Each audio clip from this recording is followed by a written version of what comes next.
Tapi track recordnya Doi sendiri tuh yang udah lu kulitin tuh sejauh mana sih, Mak? Nah, ini ada cerita menarik di saat penangkapannya ini. Jadi sebenarnya totalnya ada 10 orang yang jadi target OTT pada hari itu. Betul, memang di Pemprov Riau ini udah bukan hat-trick ya, quadrick 4 kali. 4 kali terjadi memang. Lagi-lagi kepala daerah Riau itu harus berurusan dengan kasus korupsi gitu. Tadi dalam kan juga sempat disinggung nih sama DPD soal ini gimana pembayaran utangnya. Nah, Pak Purbaya tuh tidak mau berkomentar lebih jauh lah. Dalam pernyataan terakhirnya itu masih tegas gitu. Dia tuh menolak menggunakan APBN. Tapi kan kemarin banget nih di istana itu ada isu kabar kalau ada akan pembahasan utang kereta cepat, sejumlah menteri itu dipanggil ke istana. Tapi ternyata Selamat pagi, siang, sore, dan malam buat kalian yang nonton ini kapanpun. Balik lagi di Orang Dalam Part 2.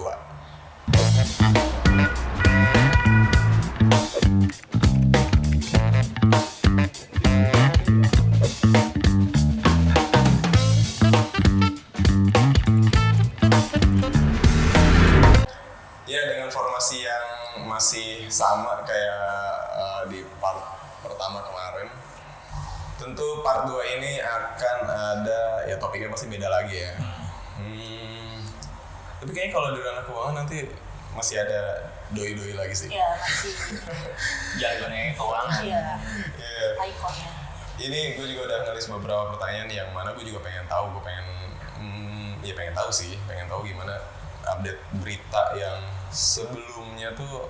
Ini kan ramai banget ya kayak di sehari ini ya, sehari yang lalu ya. Semalam lah juga masih ramai banget ya. Sampai malam masih ramai. Khususnya di KPK.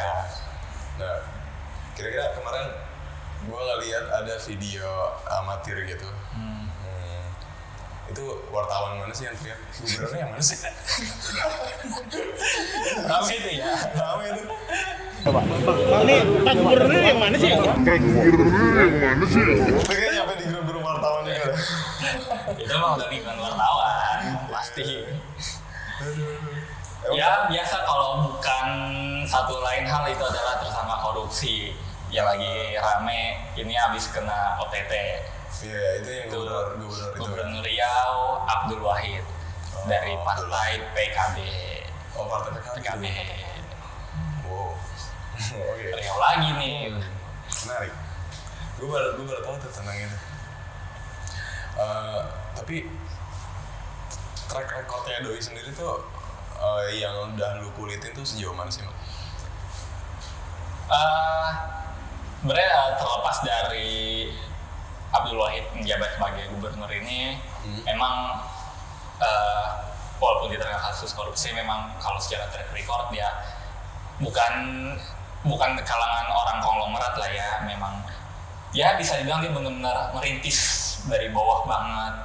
Dia dulu sempat menjadi cleaning service di salah satu kampus, pernah.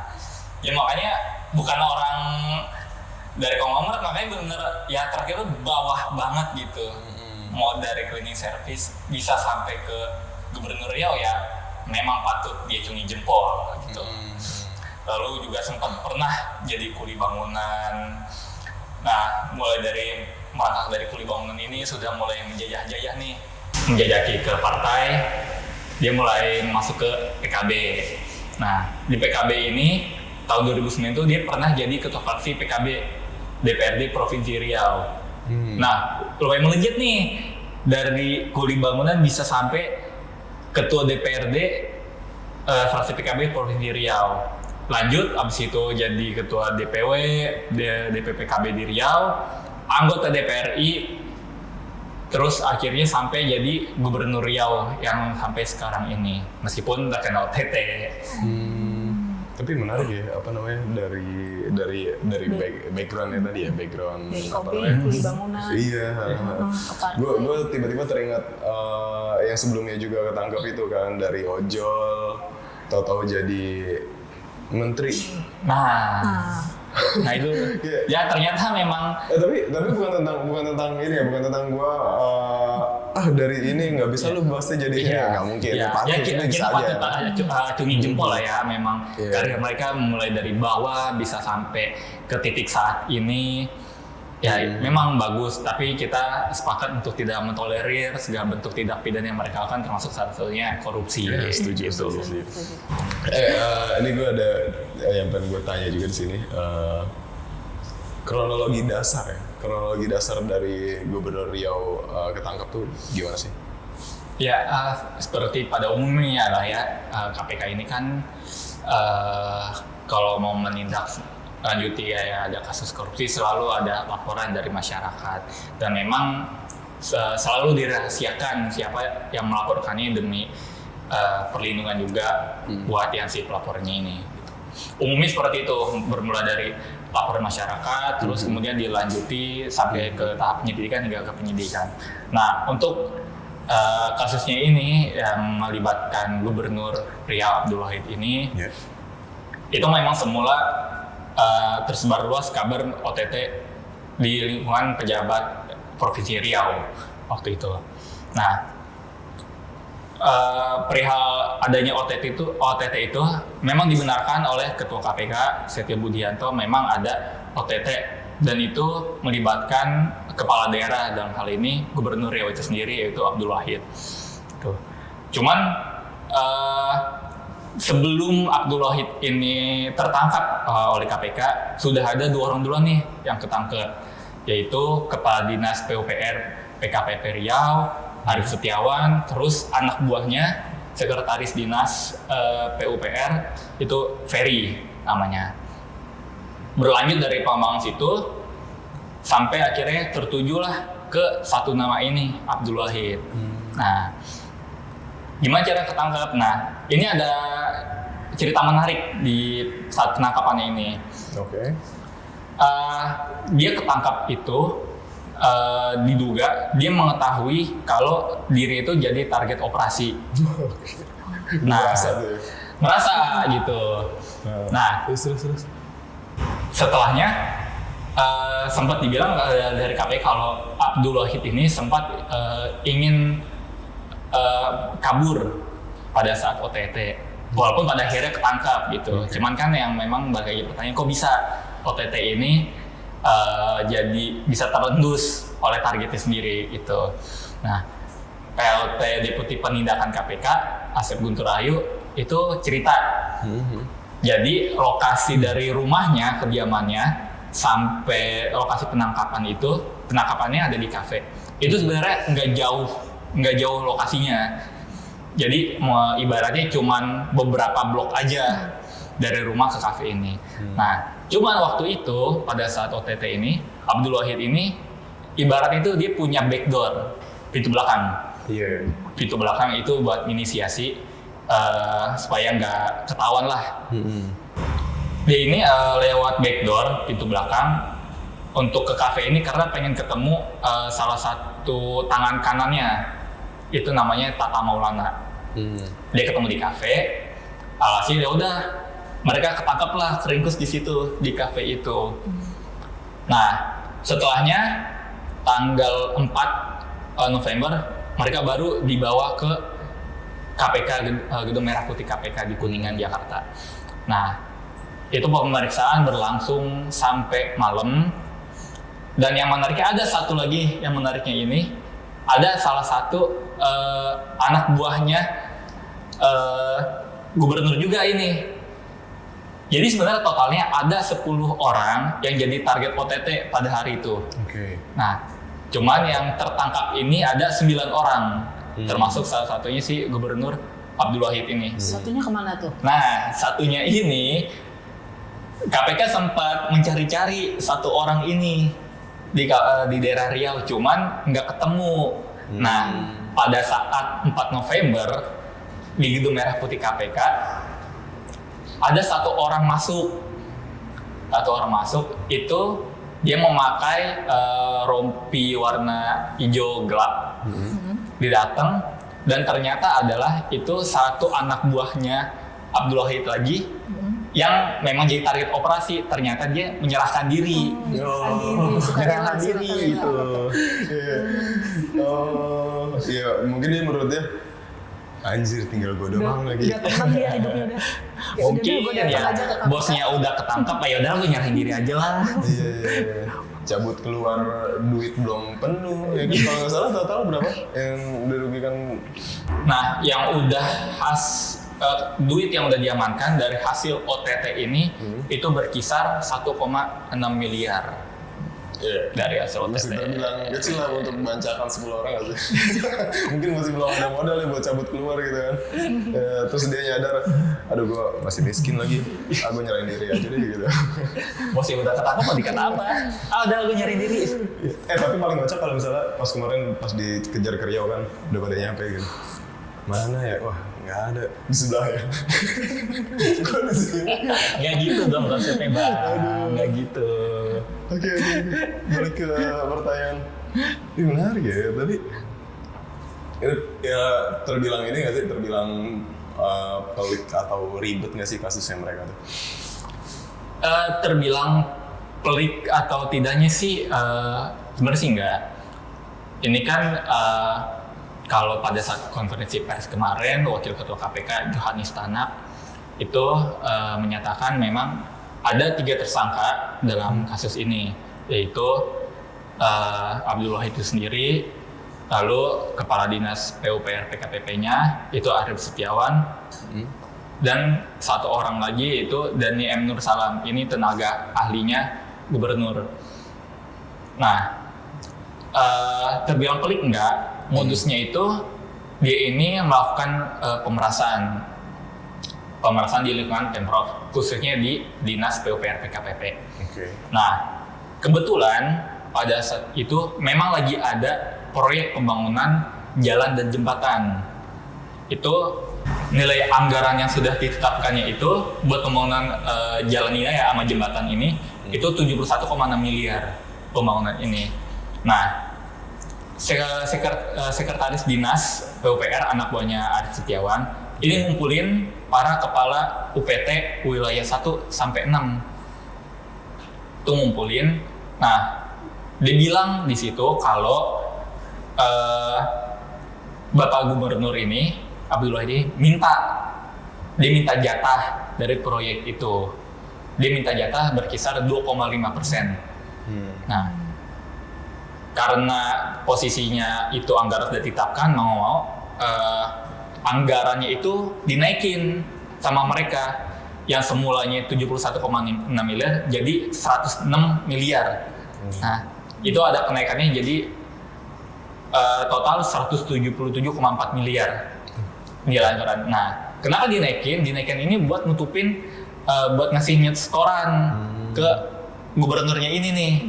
Nah, lanjut setelah Ferry ngumpulin kepada masing-masing kepala UPT, hasil pertemuan itu dikasih tahu ke atasannya, Kepala Dinas Arief Setiawan. Nah, Arief Setiawan ini setiap kali ngomong ini selalu ngebawa-bawa nama gubernur. Jadi istilahnya apa yang dia omongkan itu adalah keinginannya gubernur. Berarti gitu. Nah, di sini Arief minta kalau fee-nya itu dinaikkan 2 kali lipat. Jadi yang dari 2,5 jadi 5% gitu. Nah, alhasil oke, sepakat jadi 5%. Dan artinya kepala UPT dari wilayah 1 sampai 6 itu harus menyetorkan uang sebanyak 7 miliar. 7 miliar. Nah, yang menariknya adalah istilah fee ini di lingkungan dinas PUPR PKPP itu dibilangnya adalah kode 7 batang. Kode 7 batang. 7 miliar artinya. 7 miliar. Kalau 7 juta bukan kode batang, kode ranting. Kalau 7.000 kode akar. 7 akar. Gitu. Nah, cuman yang paling mirisnya adalah pemerasan ini terjadi pada saat APBD Riau itu sedang mengalami defisit. Lagi tekor-tekornya nih APBN. Lagi tekor-tekornya APBD gitu. berarti. Betul. Kok tega? Lagi defisit, anak buahnya diperes. Waduh. Gitu. Waktu itu defisit APBD Riau itu berkisar 1,3 triliun. Ditambah ada biaya kayak penundaan bayaran itu 2,2 triliun. Jadi total defisitnya pada saat itu mencapai 3,5 triliun. Gila Nah. sih. Tega gak sih anak buahnya diperes cuma buat menuhin dia doang? Iya. Tapi emang bener itu kan tadi si Aris Setiawan ya sering jual nama dia tuh. Ya, Nah, tapi emang bener nggak sih dari perintah dia tuh? ya sampai sejauh ini untuk peran Abdul Wahid sendiri, apakah dia mengetahui mengenai omongan Arif Setiawan ini, memang belum terungkap secara jelas jauh mana. Cuman pada akhirnya itu memang sudah ada uang yang terkumpul dari pemerasan itu. Itu uang yang terkumpul itu pada akhirnya enggak sepenuhnya yang 7 miliar tadi. Enggak sepenuhnya. Itu cuma terkumpul 4,5 miliar doang. 4,0 miliar. 4,0 miliar. Nah, selebihnya itu masih belum masing-masing kepala UPT memang merasa berat buat ngumpulin uang gitu. Asep bilang kalau anak buahnya Abdul Wahid ini sampai harus ada yang pinjem duit ke bank, jual sertifikat, Gila ya. segala macam. Pokoknya ya buat menuhin atasan bosnya itu. Karena apa? Pada saat permintaan fee ini sempat ada ancaman yang diterima oleh mereka.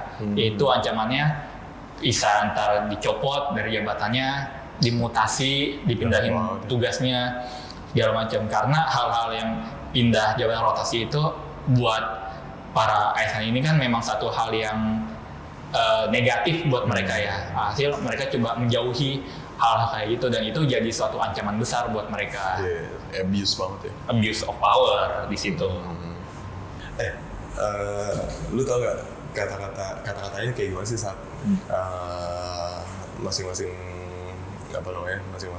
pelaku tuh meres orang itu.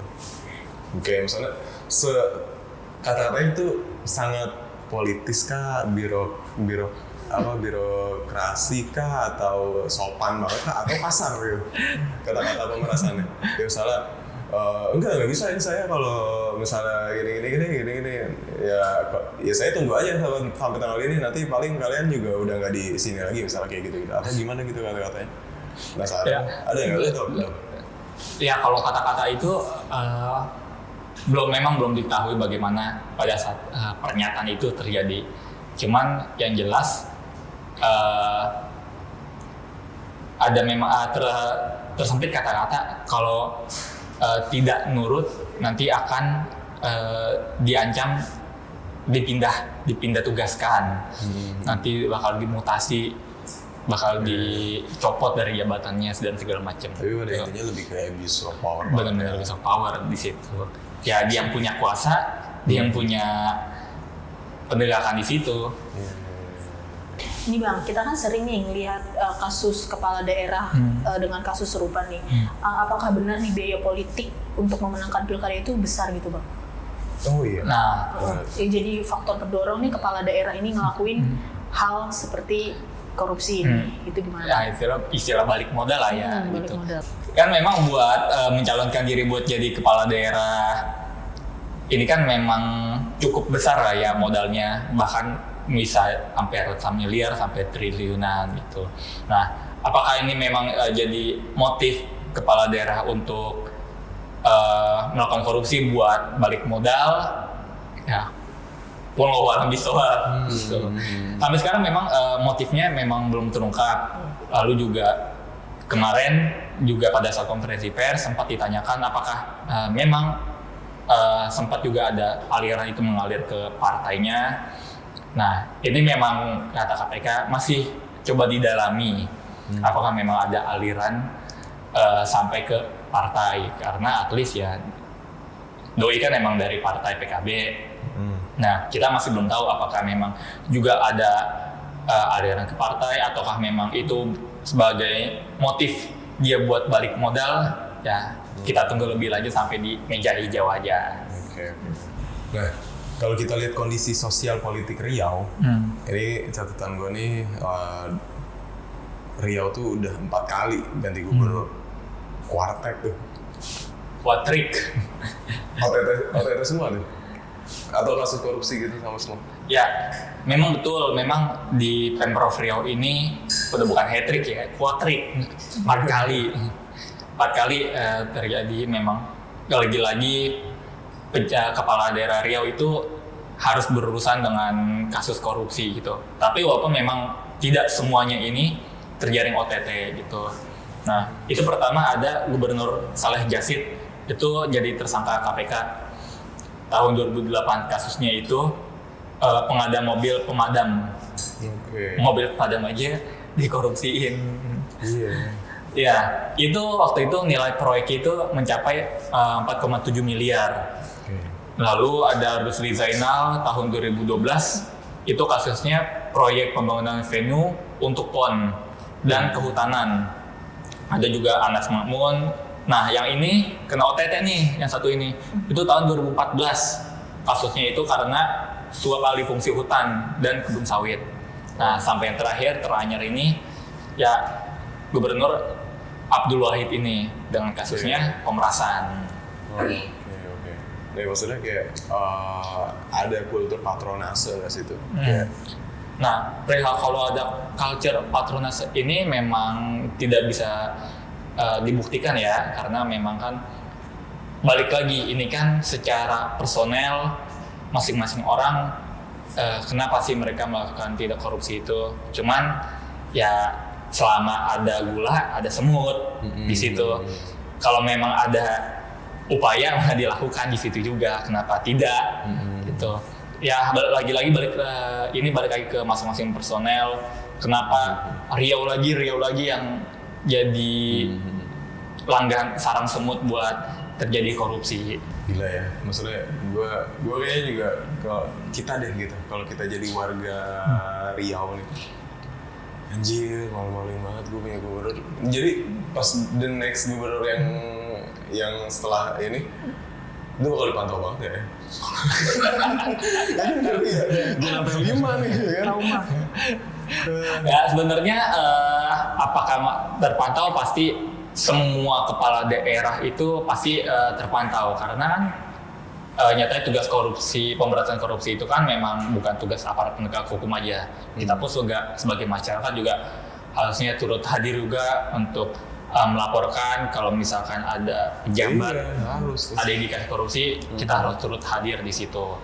Dan ya semuanya pasti bakal terpantau, dan itu kan kita punya 3 aparat penegak hukum, untuk KPK, Kejaksaan Agung, dan kepolisian. Sebagai bentuk penegakan hukumnya kita serahkan ke 3 aparat itu, dan sampai di vonisnya kita serahkan ke majelis hakim yang akan nanti bakal menindaknya. Kalau di keuangan ada mengadu ke Pak Pur, kalau di ranah korupsi gitu bisa ngadu nggak sih, kayak misalnya, wah kayak perusahaan tetangga gue lagi korup nih, dia main bisnis sama si ini nih, terus gue langsung kasih tahu nih, gue aduin ke KPK. Gimana? Bisa nggak sih itu? Sebenarnya kalau buat pengaduan itu bisa, sepanjang korupsi itu adalah yang mengakibatkan kerugian negara. Itu pertama, karena inti dari penindakan korupsi di negara ini adalah untuk pemulihan aset kepada negara gitu. Nah itu nanti masyarakat bisa tuh ngelaporin, misalnya abang mau ngelaporin nih, misalnya tetangga abang yang seorang ASN pejabat, laporin, entah bisa ke KPK, entah bisa ke Polri atau ke KPK atau ke Kejaksaan Agung. Itu bisa melaporkan sambil nanti melampirkan bukti-bukti yang didapat. Nah, setelah laporan itu nanti bahkan ada proses ditelaah dulu nih, ditelaah apakah memang laporan ini betul adanya terjadi tindak pidana korupsi. Setelahnya nanti baru naik ke tahap penyelidikan, lanjut ke penyidikan sampai nanti akhirnya ada penetapan tersangka. Iya. Jadi tetap bawa bukti-bukti buat ibu-ibu nih yang gampang ngirian sama tetangganya. Dia tiba-tiba jadi ini terus rumahnya tiba-tiba sederet gitu. Jangan masalah curiga-curiga datang ke KPK gitu, nggak bawa apa-apa gitu. Atau bisa positive thinking dulu, tanya dulu hartanya dari mana. Oh itu fair ya? Ya tanya dulu, kan apa salahnya kalau buat bertanya. Tidak bertanya, sesat di jalan. Sesat di jalan. Tapi kalau dia di rumah nggak di jalan? Hah? Oke. Kayaknya gue lumayan terisi ya dari kasus yang Gubernur Riau. Oh begitu. Ya oke. Dan terus juga tadi sempat kaget juga kalau ternyata udah 4 kali ya, 4 kali berturut gitu. Ya semoga Gubernur Riau berikutnya dipantau ketat ya, jangan sampai ngecetak yang kesekian kalinya buat Riau, kasihan juga ya. Kasihan masyarakat Riau-nya, iya. pasti jengah lah, mereka udah bayar Iya, pajak ternyata dikorupsiin. Siapa sih yang nggak jengah dengan kepala daerahnya, pasti kan seperti itu. Betul. Nah sekarang kita balik ke ranah ekonomi. Ekonomi. Sama Nisa. Oke. Gimana Ibu Bendahara? Ada update apa nih dari Pak Bur? Update nih di ranah keuangan ekonomi itu ada WUSH, soal WUSH masih utang WUSH nih. Dan ada juga nih Cortex, sistem perpajakan yang dulu diklaim canggih milik DJP. Nah, Oke. ada itu. Nah ini WUSH-nya lagi kan sebetulnya memang lagi diusut sama KPK. Nah belakangan ada pernyataan baru dari Presiden Prabowo Subianto kalau dia tuh mau pengen pasang badan buat kereta WUSH ini nih. Iya. Nah gimana tuh Nis ceritanya tuh? Oh itu kan Pak Prabowo ini hadir nih di peresmian stasiun Tanah Abang beberapa hari lalu. Pak Prabowo di peresmian stasiun Tanah Abang nih sudah mengatakan akan bertanggung jawab soal utang kereta cepat WUSH. Nah Pak Prabowo itu minta tidak ada ribut-ribut lagi karena kan beberapa hari ini kan ramai banget nih dibicarakan Betul. soal utang WUSH itu gimana, pembayarannya seperti apa, apakah APBN akan ikut serta atau seperti apa. Iya seperti itu sih. Nah tapi sampai untuk penggunaan APBN sebagai ikut menanggung lah utang kereta WUSH ini nih, belum ada kepastian dari Pak Purbaya sendiri. Pak Purbaya dalam pernyataan terakhirnya itu masih tegas gitu. Dia itu menolak menggunakan APBN, tapi kan Presiden udah ngomong nih akan bertanggung jawab. Nah, untuk seperti apa keputusannya nanti, pembayarannya apa, menggunakan APBN atau enggak, ya kita harus menunggu lagi. Nah, terakhir ketemu Pak Purbaya itu di DPD hari Senin lalu.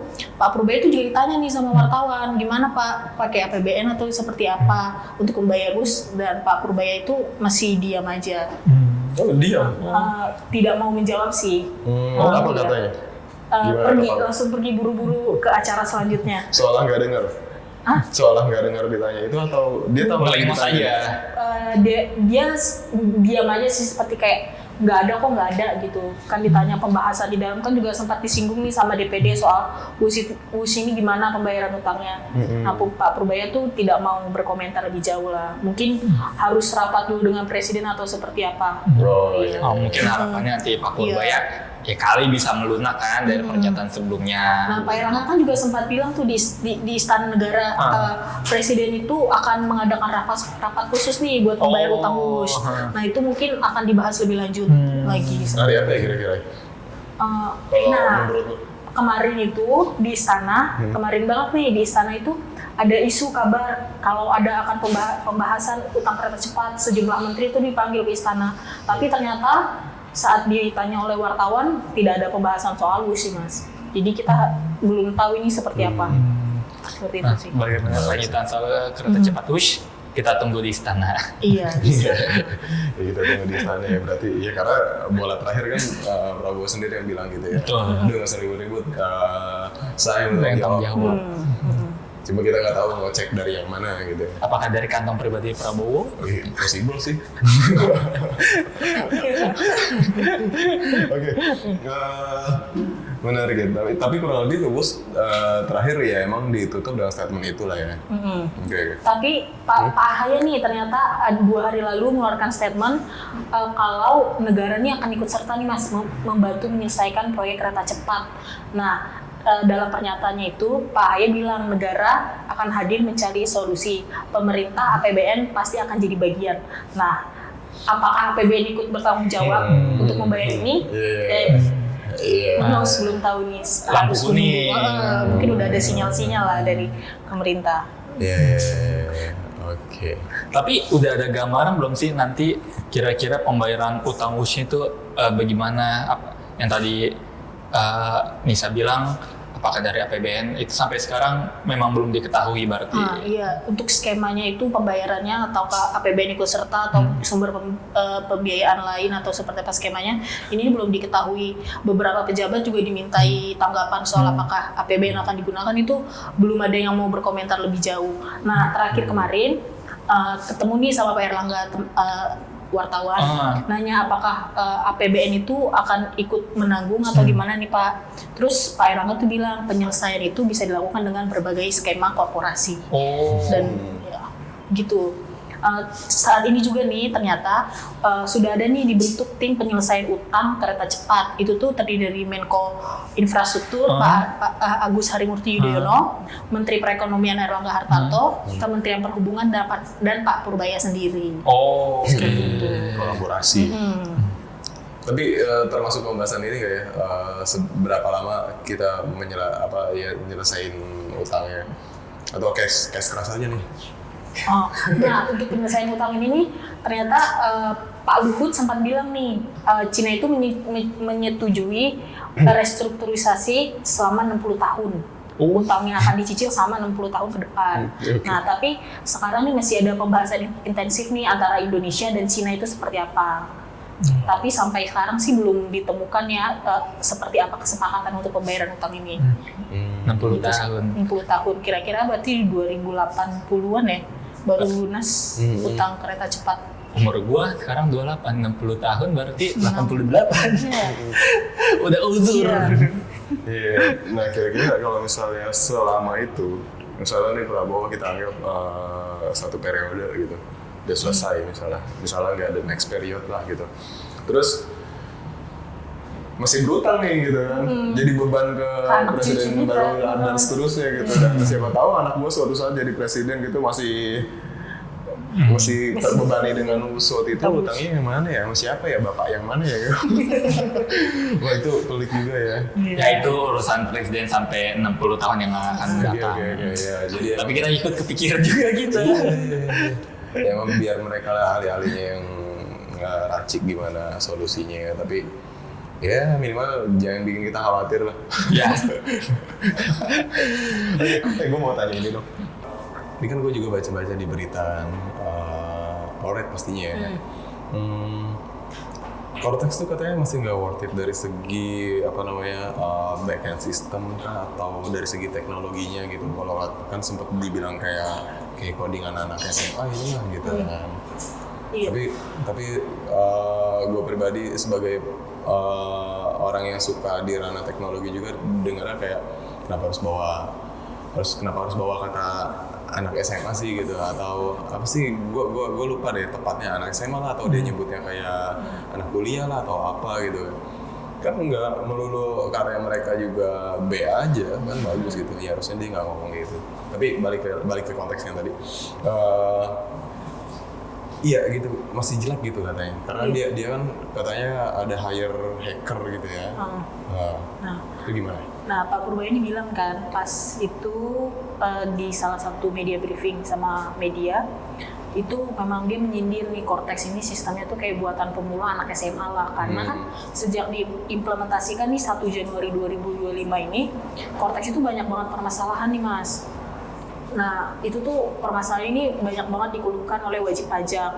Nah, Pak Purbaya bilang nih saat ini nih sudah melakukan sejumlah perbaikan di Cortex. Nah, tadinya itu perbaikan ditargetkan itu dirampung di di akhir Oktober kemarin. Okay. Nah, tapi Pak Purbaya bilang kita belum bisa perbaiki semuanya, masih baru setengahnya. Nah, ada nih beberapa hal yang udah diperbaiki nih di Cortex. Itu tuh ada di upper layer, ada di middle layer, ada di operational layer, nah sama programming layer. Nah, tapi yang di programming layer ini belum bisa dibenerin secara penuh gitu, baru setengah aja. Karena itu tuh masih kehalang kontrak sama vendor yang bikin Cortex ini, namanya LG. Nah, jadi timnya Kemenq yang ngebenerin Cortex ini nih belum bisa ngakses. Nah, Pak Purbaya itu kemarin juga sempat nyinggung sih, agak geram juga karena sulit dihubungi seperti itu sih, Mas. Nah, jadi Pak Purbaya ini nargetin Cortex ini nih bisa selesai di Januari atau Februari 2026 karena kontrak sama vendornya ini baru habis itu Desember. Jadi tim di Kementerian Keuangan itu termasuk di JP baru bisa benerin setelah kontrak itu habis, seperti itu. Nah, Pak Purbaya nih juga yang tadi hacker, emang dia udah ngegandeng hacker sih untuk benerin Cortex ini, gitu sih, Mas. Ya, hackernya pasti one hacker ya, maksudnya Doi nggak ngasih tahu siapa-siapanya. Hackernya ini Pak Purbaya ngasih tahu dia itu hacker yang memang udah top banget. Tapi hackernya ini orang Indonesia asli, nggak ada luar negeri, dan itu dia punya pengalaman tuh udah kelas dunia lah kata Pak Purbaya. Dan hacker-hacker yang digandeng ini nih, itu tuh bukan yang baru gitulah di pemerintahan, itu tuh katanya udah pernah dimanfaatkan tenaganya sama kementerian lembaga lain. Dan hacker itu juga digaji nih sama Pak Purbaya. Kemungkinan sih Jim Giovanni gitu, atau Bang Amir, atau banyak sih, ada beberapa namanya yang mau. Jangan-jangan Bjorka ikut masuk. Wah, bisa jadi. Tapi kalau ngeliat portofolio jualan data, apa nanti hackernya juga malah ngejual data di Cortex? Nah, itu yang menarik nih, yang soal jual data di Cortex. Pak Purbaya itu ngakuin sendiri kan. Soalnya Cortex ini udah pernah diuji nih. Dari hasil uji itu memang keamanan Cortex itu tuh dari 100 nilainya itu cuma 30 doang keamanannya. Nah, Pak Purbaya ini rekrut kan hacker-hacker ini. Nah, ternyata direkrutnya hacker ini karena data wajib pajak itu pernah dibobol dan diperjualbelikan di pasar internasional. Nah, makanya salah satu alasan Pak Purbaya gandeng hacker karena data-data wajib pajak nih udah pernah dijual di internasional, pasar internasional seperti itu. Jangan yang dia rekrutnya orang habis ngejual. Kayaknya hanya Pak Purbaya dan mereka-mereka yang tahu ya. Lu tau nggak berapa anggaran untuk vendor dari si programmingnya? Untuk ngebangun Cortex ini, Mas, kira-kira anggaran yang dikeluarin itu kisaran 1,3 triliun. Wow. Iya. Dapat apa aja? Itu web based gitu ya? Di web ya, Cortex itu? Cortex ya. Oke. Tapi itu worth it gak sih 1,3 triliun itu buat ngebangun Cortex itu, apalagi kan ya itu tadi pakai hacker lokal katanya kan rencananya. Itu worth it gak sih buat sampai 1,3 triliun gitu? Worth it atau enggaknya kan ini kan harusnya memang dijalankan itu kan 1 Januari 2025 dan itu masih programnya Menteri Keuangan sebelumnya, Sri Mulyani. Oh, oke. Nah, dengan harusnya berjalan di 1 Januari untuk memudahkan wajib pajak, untuk menaikkan penerimaan negara tuh gimana tuh? Kira-kira dengan permasalahan yang masih ada sampai sekarang, sampai Pak Purbaya harus merekrut hacker, harus emang ke situ harus diukur. Nah, terkait masalah ini nih, juga sudah ada nih masyarakat yang melapor ke KPK karena ada dugaan korupsi. Tapi sampai sekarang nih belum ada nih tindak lanjut dari KPK itu seperti apa.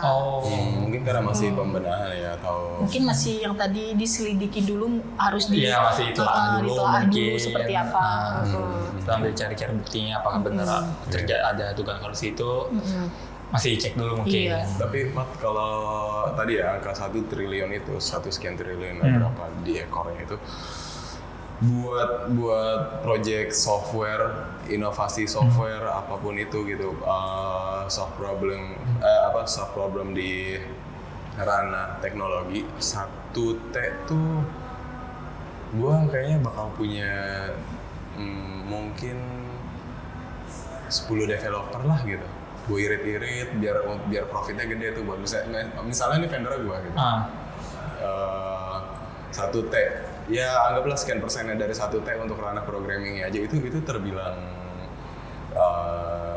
gede ya. Tapi ya balik lagi, solusi apa yang bakal dikasih sama si softwarenya, gimana pengalaman penggunanya, gimana orang-orang pakai Cortex itu atau perusahaan-perusahaan pakai Cortex itu bisa lebih mudah dan ya bisa oke gitu, bisa oke untuk pemerintah juga, untuk di ranah perpajakannya juga, ya itu dilihat dari situnya juga gitu. Jadi ya menurut gua worth it enggaknya harus dilihat dulu gitu, lihat dulu gimana sih dalaman si Cortex-nya sendiri. Tapi kan sejak diimplementasikan ternyata banyak permasalahan dan menyulitkan wajib pajak ternyata. Nah, berarti kan berapakah yang dikasih ke masing-masing layar ataukah langsung satu project Cortex full 1T itu ini udah gimana sebarnya gitu kan? Ya itu harus langsung newsroom sih. Apakah Cortex-nya bisa mendeteksi para pengendara motor yang belum bayar pajaknya juga? Nah, itu canggih harusnya. Karena sistem perpajakan canggih ya. Oke. Nah kalau ngomongin Cortex sebenarnya enak juga sama orang yang mau operasikan ya, kita enak juga sebenarnya nanya ya. Mungkin kita sometimes kita akan culik tim finance perusahaan gimana pengalaman menggunakan Cortex kan. Apakah ini bisa jadi solusi atau bikin ribet atau ada atau apa namanya, ada kebocoran apa di mana yang bahkan ini membahayakan untuk user gitu kan. Itu kita sometimes ya kita coba culik tim finance ya. Apakah Bang abis ini tertarik buat bikin program Cortex? Kalau dapat tawaran 1T sih kayaknya wow. Sikat. Oke. Ya segitu aja dulu update di Orang Dalam. Sampai jumpa di Orang Dalam berikutnya.